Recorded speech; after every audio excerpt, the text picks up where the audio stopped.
깨닫는 것이 은혜다. 깨닫는 것이 은혜다라는 제목으로 말씀 전하겠습니다. 오늘 본문 말씀에서 모세는 이스라엘이 하나님과 모압 평지 언약을 체결하기 전까지의 역사적 과정을 회고하고 있습니다.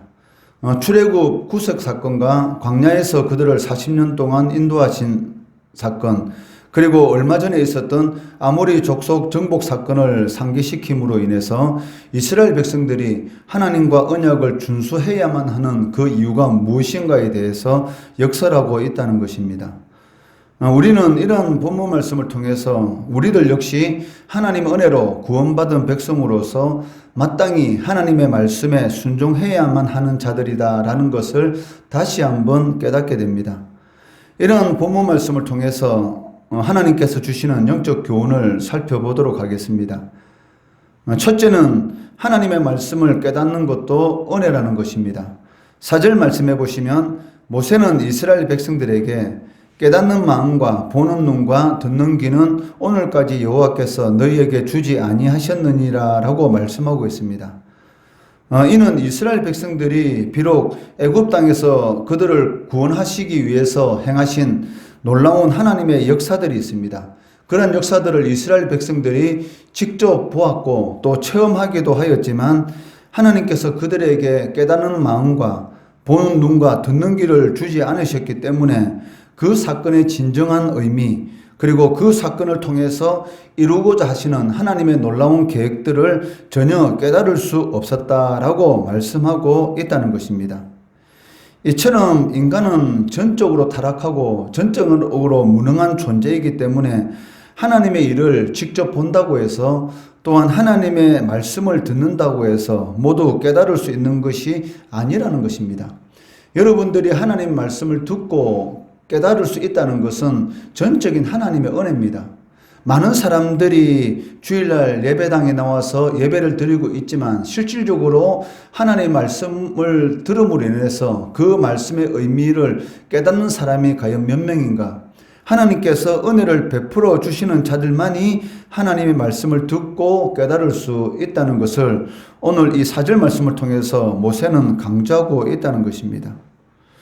하나님께서 하나님의 백성들에게, 하나님께서 사랑하는 자들에게 깨달을 수 있는 마음과 눈과 귀를 주셔야지만이 하나님의 말씀을 깨닫고 그 삶이 은혜와 축복의 삶이 될 수 있다라는 것을 강조하고 있다는 것입니다.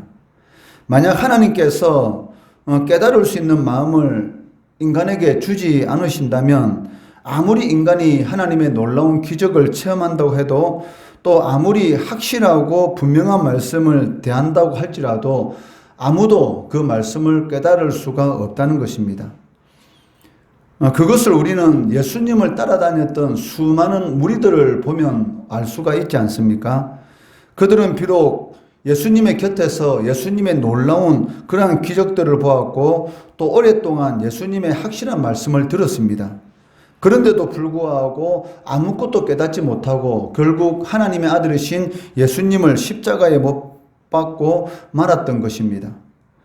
이것은 바로 하나님께서 그들에게 깨달을 수 있는 마음, 그리고 보는 눈과 듣는 귀를 주지 않는다면 하나님께서 행하시는 그런 모든 일들을 전혀 알 수가 없다라는 것을 우리는 인식할 수가 있습니다.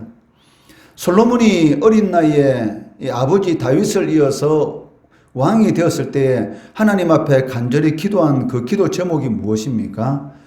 자신이 어리고 그리고 자신의 많은 수의 백성들이 있는데 이 백성들을 제대로 다스리기 위해서 꼭 필요한 것이 있는데 그것이 무엇이냐면 이 듣는 귀입니다.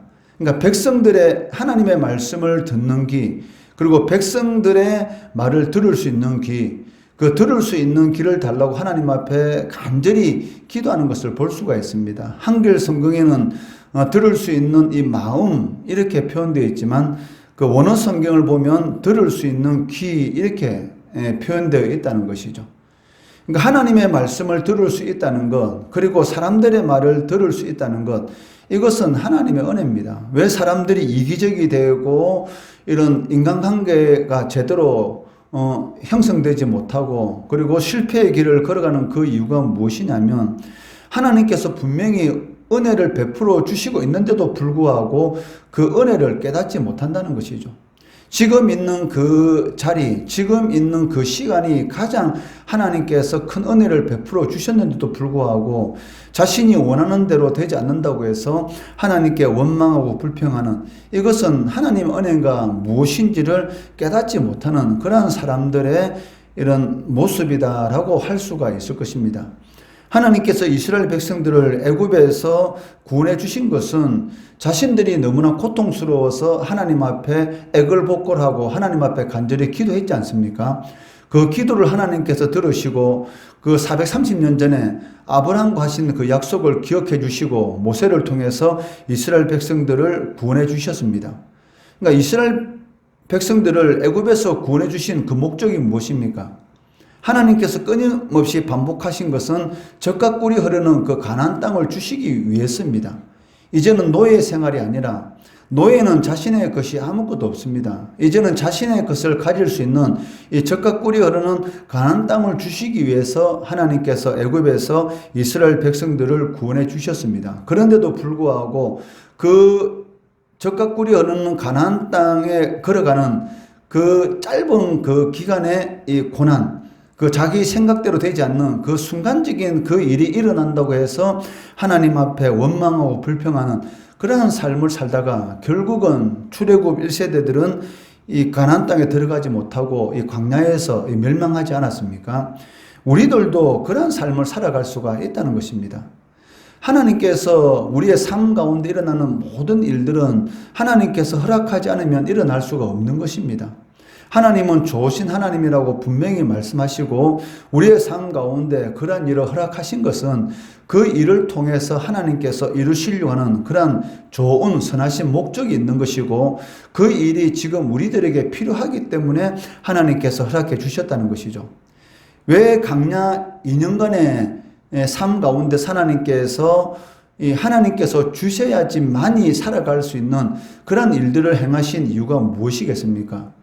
이스라엘 백성들이 430년 동안 조상 때부터 이 노예 생활을 이렇게 했기 때문에 이 노예 습성이 이 몸에 이게 배겨 있었던 것이죠. 그리고 애굽에서 우상을 섬기는 그런 습성들이 배겨 있었기 때문에 그런 이런 죄의 때를 깨끗이 씻어버리기 위해서 2년간이라는 광야의 이런 고난의 이 풀무불 가운데서 하나님의 백성으로서 세우셨던 것입니다. 그리고 2년 후에 이 가데스 바네아라는 이 가나안 땅에 이 적경 지대에 도착했고, 그리고 이제는 하나님께서 밥상을 차려주셨기 때문에 그 가나안 땅에 들어가서 밥을 먹으면 되는 것입니다. 그런데도 불구하고 자신들의 밥으로서 차려준 그 밥상을 오히려 자신들이 메뚜기고 그 땅에 살고 있는 사람들은 거인이다라는 이 두려움 때문에 결국 하나님 앞에 원망하고 불평하고 그 애굽으로 다시 돌아가자라는 이런 완악한 그런 하나님을 대적하는 행위를 하였기 때문에 결국은 좋은 것을 좋은 것으로 깨닫지 못하는 그런 불행한 그런 일들 때문에 이 광야에서 죽게 되었던 것을 우리는 알 수가 있다는 것이죠. 마찬가지로 예수님을 많은 사람들이 따라다녔습니다. 오병이의 기적을 통해서 얼마나 그 사람들이 놀랐겠습니까? 그때 예수님께서 그 사람들에게 한 말이 무엇입니까? 그 너희들이 나를 따르는 것은 이 먹을 것이 있기 때문에 나를 쫓고 있다라고 말씀하고 있는 것이죠. 이 말의 의미는 무엇입니까? 진정으로 중요한 것이 무엇인지를 깨닫지 못하고 있다는 것이죠. 하나님께서 하나님의 자녀돼 주신 이 구원의 은혜, 이 세상과는 비교 불가한, 이 세상에서 우리가 가장 행복한 순간과는 비교할 수 없는 그러한 어마어마한 행복한 삶이, 영원한 삶이 기다리고 있는데도 불구하고, 그런 은혜를 베풀어 주셨는데도 불구하고 그런 은혜는 잊어버리고 오직 이 땅에 있는 것만 우리가 쫓고 있는 그런 모습들을 볼 때에 하나님의 은혜를 깨닫지 못하고 있는 것을 우리는 알 수가 있습니다. 예수님을 따라다녔던 수많은 무리들이 예수님께서 죽은 자를 살리시고 안전병이를 일으켜 세우시고 간질병 걸린 자를 고치시고 귀신 들린 자를 고치시고 이런 많은 기적을 보았는데도 불구하고 또 하나님의 나라에 대해서 얼마나 많은 말씀을 들었습니까? 그런데도 불구하고 결국은 깨닫지 못함으로 인해서 하나님의 아들 예수님을 십자가에 못 박혀 죽으셨던 것을 우리는 알 수가 있다는 것이죠. 이처럼 하나님께서 깨달을 수 있는 마음과 보는 눈, 귀를 주지 않으면 우리는 절대로 하나님의 은혜를 깨달을 수가 없습니다. 하나님 말씀을 들을 때 깨달을 수가 있고 그 말씀을 들을 때 내 마음속 회개하는 마음이 일어나고 그렇게 하면 안 되지. 다시 돌이켜야지. 하나님이 기뻐하는 그런 삶을 걸어가야지라는 그런 생각이 든다면 나는 구원받은 사람이고 하나님께서 나에게 은혜를 베풀어 주시고 있다는 것입니다. 거기에 대해서 진정으로 우리가 감사해야 한다는 것입니다. 하나님과 구원에 관한 진리는 오직 하나님께서 깨닫게 해 주셔야지만이 깨달을 수가 있는 것입니다. 하나님께서 깨닫게 하지 않으신다면 하나님에 대해서 그리고 하나님께 베풀어 주신 이 구원의 진리에 대해서 알 수도 없고 깨달을 수가 없는 존재가 바로 인간이라는 것입니다. 그렇기 때문에 우리가 하나님을 안다는 것 그리고 하나님의 말씀을 깨달을 수 있는 것 이것은 그 무엇보다도 바꿀 수 없는 하나님의 놀라운 은혜인 것이고 복이라는 것입니다. 우리는 눈에 보이는 이런 재물, 눈에 보이는 명예, 눈에 보이는 다른 사람으로부터 인정받는 것 이런 것을 큰 복이다 생각하고 있지만 실질적으로 가장 큰 복은 하나님의 말씀을 듣고 깨달을 수 있는 것 그리고 하나님이 어떤 분이시라는 것을 알고 있다는 것 이것이 진정으로 놀라운 은혜고 큰 복이다라는 것을 알아야 한다는 것입니다. 하나님께서 우리에게 하나님의 말씀을 깨닫게 하지 않으신다면 우리는 결코 하나님의 뜻대로 살아갈 수도 없고 또 구원받아 영원한 천국에 이룰 수도 없다라는 것을 알아야 합니다. 그래서 예수님께서는 제자들에게 무엇이라고 말씀합니까? 너희 눈은 봄으로 너희 귀는 들음으로 복이 있다라고 말씀하고 있다는 것이죠. 그러므로 우리는 항상 하나님의 말씀을 깨닫게 하시는 그 은혜에 감사하고 또 그 말씀대로 살아가야 합니다. 이것이 성도들에게 있어서 가장 큰 은혜이고 가장 큰 복이라는 것입니다. 둘째는 하나님의 말씀에 순종하는 자가 복 있는 자다라고 말씀하고 있습니다. 9절 말씀해 보시면 모세는 이스라엘 백성들에게 하나님께서 주시는 언약의 말씀을 지켜 행하면 그들이 하는 모든 일이 형통하게 될 것이다 라고 말씀하고 있습니다. 이는 우리가 무엇을 해야지 하나님께 복을 받아 형통한 자가 될 수 있는가? 성경에 형통이라는 것은 영어 단어로 success라는 즉 성공이라는 단어로 기록되어 있습니다. 어떻게 하면 우리 인생을 성공적인 그러한 삶으로 살아갈 수 있는가?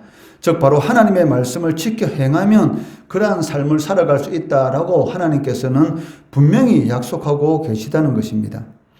이는 우리가 무엇을 해야지만이 하나님께 복을 받아서 형통한 삶을 살 수 있는가를 분명하게 우리에게 가르쳐주고 계시다는 것입니다. 그것이 무엇입니까? 하나님의 말씀에 철저하게 순종하는 것입니다. 결코 세상 사람들이 생각하는 것처럼 수단과 방법을 가리지 않고 돈을 벌었거나 혹은 권력을 얻은 사람들이 복 있는 자가 아니라는 것입니다. 지금 이 하천대유 사건으로 인해서 매스컴에 얼마나 떠들고 있습니까? 거기에 연루된 사람들 저녁에 잠을 제대로 잘 수가 있겠습니까?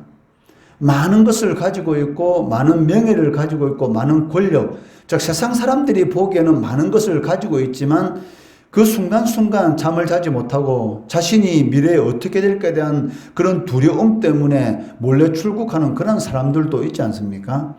그러니까 우리가 보기에는 그 사람들이 부러워하는 그 수단과 방법을 가리지 않고 돈을 버는 것, 그것이 복이다라고 생각할 수가 있겠지만 그렇게 수단과 방법을 가지 않고 쌓아놓은 그 돈이 자신을 절대로 행복하게 하지 못한다는 것이죠. 오히려 그것이 자신에게 있어서 근심거리가 되는 것이고 인생을 불안하게 만드는 그런 것에 불과하다는 것입니다.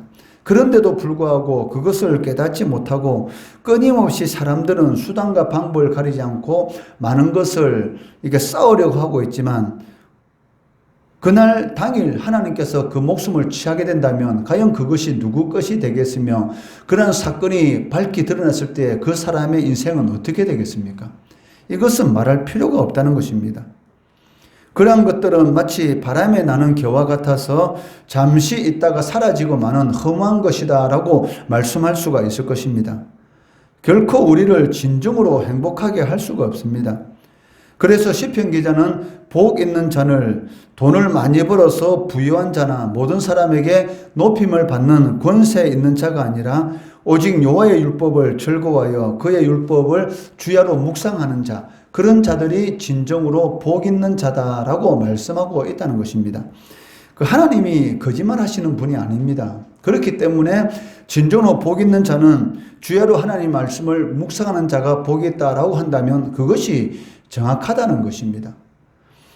그렇지만 안타까운 것은 오늘날 많은 성도들이 하나님의 말씀에 순종하기보다는 오히려 세상 사람처럼 어떤 수를 써서라도 돈을 끌어모으고 권력을 얻는 것이 복을 받는 비결이거나 복 그 자체다라고 생각하고 있다는 것입니다. 그렇기 때문에 성도로서 구별된 삶이 아니라 세상 사람들과 똑같은 그러한 방법을 가지고 속이고 다투고 도둑질하는 그러한 불의한 삶을 살아가고 있다는 것이죠. 그러한 삶이 진정으로 성도들에게 행복한 삶이라고 했다면 하나님께서 이 세상 사람들을 가장 잘 속일 수 있는 그러한 방법을 성경에 기록해 놓으실 것이고 세상 사람들과 다투어서 이기는 방법을 성경에 기록해 놓았을 것입니다. 그런데 하나님께서는 성경에 그러한 말씀을, 그러한 방법을 기록해 두지 않았다는 것이죠. 왜냐하면 그것이 인생을 진정으로 행복하게 살 수 있는 그러한 방법이 아니라는 것을 하나님께서는 너무나 잘 알고 계시기 때문입니다. 왜냐하면 하나님께서 인간을 창조하셨지 않습니까? 자동차에 대해서 가장 잘 아는 사람은 자동차를 만든 사람입니다. 마찬가지로 우리 인생에 대해서 가장 잘 아시는 분은 하나님이시라는 것이죠. 그러니까 하나님께서 성경에서 복 있는 자는 하나님의 말씀을 주야로 묵상하는 자, 그리고 그 말씀에 순종하는 자가 복 있는 자라고 하셨으면 그것이 인생의 가장 정답이다라고 할 수가 있을 것입니다. 진정한 복은 세상적인 것이 아니라는 것입니다. 또한 세상에서 얻을 수 있는 것도 아닙니다. 진정한 복은 복의 근원이신 하나님을 소유하는 것이고 그것은 하나님의 말씀에 순종함으로 인해서 가능하다는 것입니다. 하나님을 소유하는 것은 이 세상에 있는 모든 것을 소유한 것입니다. 다윗이 바세바를 취하고 나서 나단 선지자가 책망할 때에 하나님 앞에 고통 가운데 부르짖는 것이 무엇입니까?